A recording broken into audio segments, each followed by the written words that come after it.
300 years ago in Germany lived a very large and well-known family by the name of Bach. Although they lived in different towns and cities, once a year all the Bachs, cousins, aunts, uncles, and grandparents came together to have a musical festival among themselves. Most of the Bach men earned a living as church musicians, town musicians, and organists. Since they all loved music, the chief recreation of the day was singing to the accompaniment of many instruments. In March of 1685, in the town of Eisenach, a new member of the Bach family was christened. He was named Johann Sebastian Bach. Sebastian's father, who was the town musician in his village, gave the young boy lessons on the clavier and violin.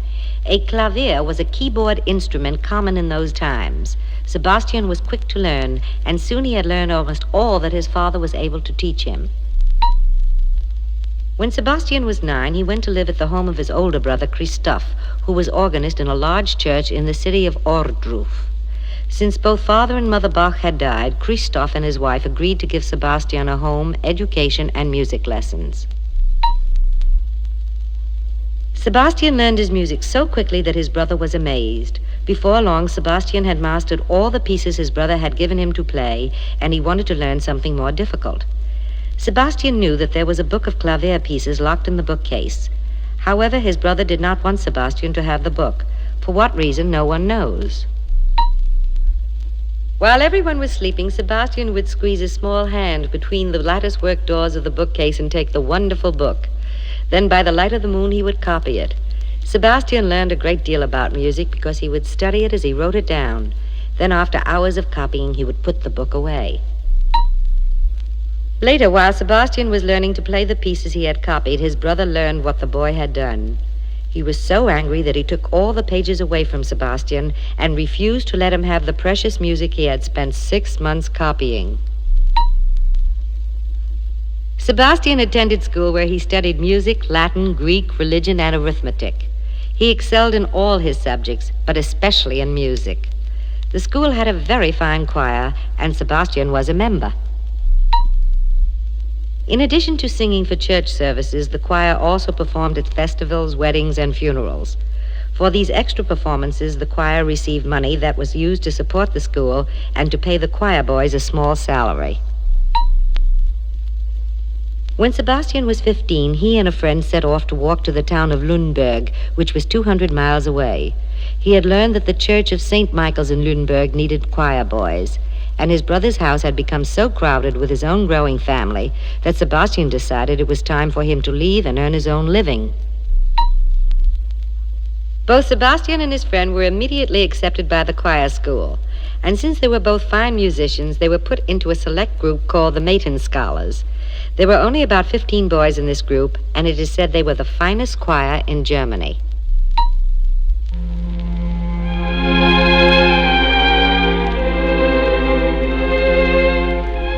At St. Michael's, Sebastian was able to study the finest music of the time because the school had one of the largest music collections in all Germany.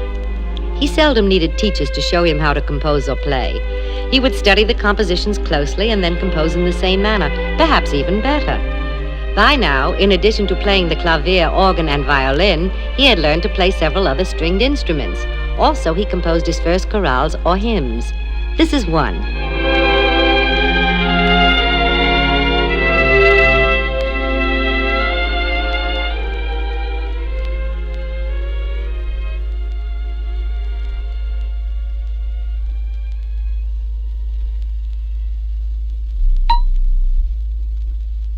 One day when he was 18, Sebastian walked all the way to the city of Hamburg to hear a great organist. On his way home, he sat down to rest outside an inn. He was hungry, but he had no money to buy a meal. Suddenly, 2 fish heads were thrown out the window. He picked them up and found that each of them contained a valuable coin. Apparently, someone inside had seen the hungry boy and wanted to help him. This unexpected wealth not only allowed him to have a good meal, but it enabled him to make another trip to Hamburg to hear the great organist. Soon Sebastian found a job playing violin in the orchestra at the residence of a nobleman in Weimar. Since Weimar was closest to Arnstadt, where some of Sebastian's relatives lived, he could take occasional walks to visit them and to play the organs in some of the churches. On one of his trips to Arnstadt, when he played the organ, the people of the church were so pleased with his music that they asked him to move to their city and become their organist and choir director. Sebastian accepted the position. Now, for the first time, he had an organ for his own use and enough time to practice and perfect his playing. For Easter the next year, Sebastian, who was then about 19 years old, composed a wonderful cantata, a group of solo songs and choruses telling the story of the death and resurrection of Jesus. Trumpets and violins were sometimes used in addition to the organ in certain church services, and the Easter cantata is one of Bach's works that uses these extra instruments. This same year, Sebastian's brother Jakob left Germany to take a job as oboist in the service of Charles XII of Sweden. Sebastian was pleased with his brother's success, but at the same time was sad to see him depart. For the farewell gathering, Sebastian composed a piece called Capriccio on the departure of a beloved brother.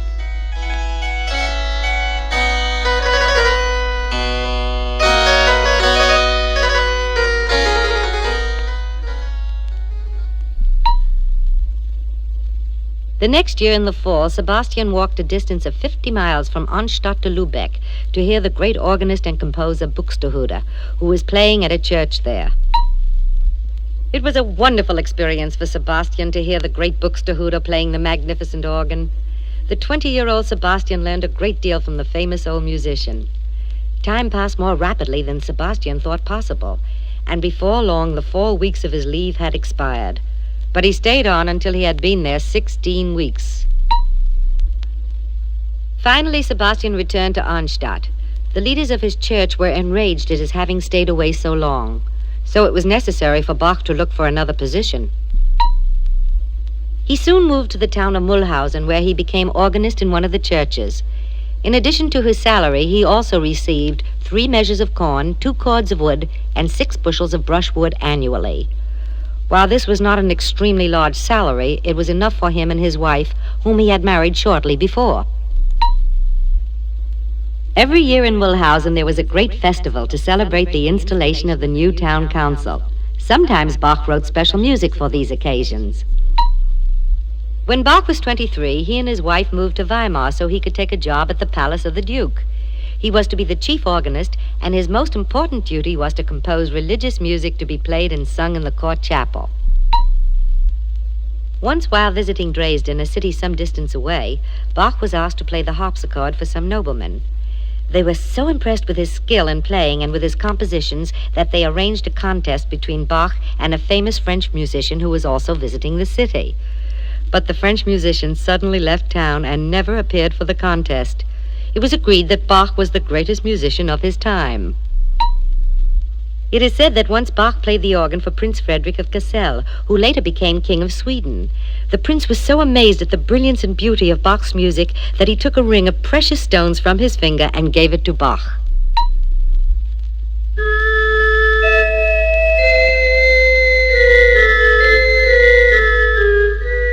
During the 9 years he lived in Weimar, Bach composed a tremendous amount of organ music. One of the most outstanding types of music he wrote is called the fugue. A fugue is a melody played several ways at one time, but being so skillfully combined that they sound harmonious, like this.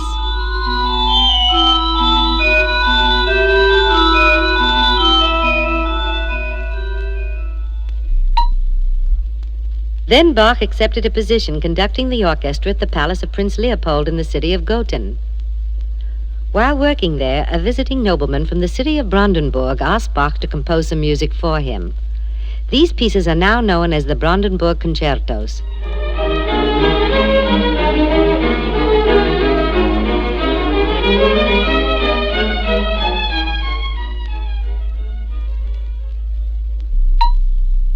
Bach gave music lessons to his growing family of children, and for Friedmann, his oldest son, he wrote a book of exercises and pieces called the Little Clavier Book.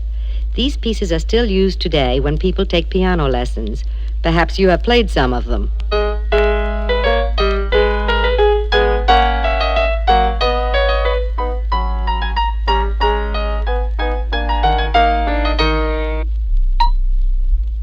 In the time of Bach, keyboard instruments were tuned differently from the way they are today.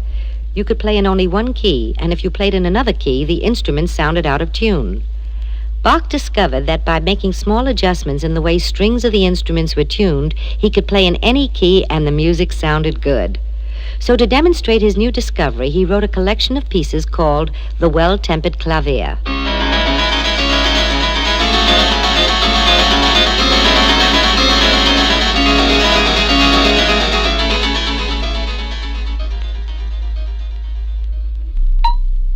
When Bach was 36 years old, he married again. His first wife had passed away the year before. Anna Magdalene, his new wife, loved music also. He wrote a book of pieces for her. He gave music lessons to other pupils as well as to his own children. Pupils came from all over Europe to study with the great Bach. He would write exercises and short pieces for them to play, like the ones called the two-part inventions.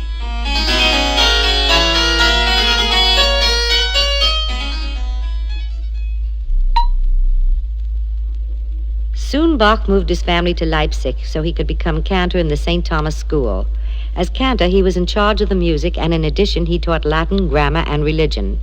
Bach remained there for the rest of his life. During his years in Leipzig, Bach composed much music for the church. Each new work was more magnificent than the one before. One of the most noble examples of his church music is the St. Matthew Passion.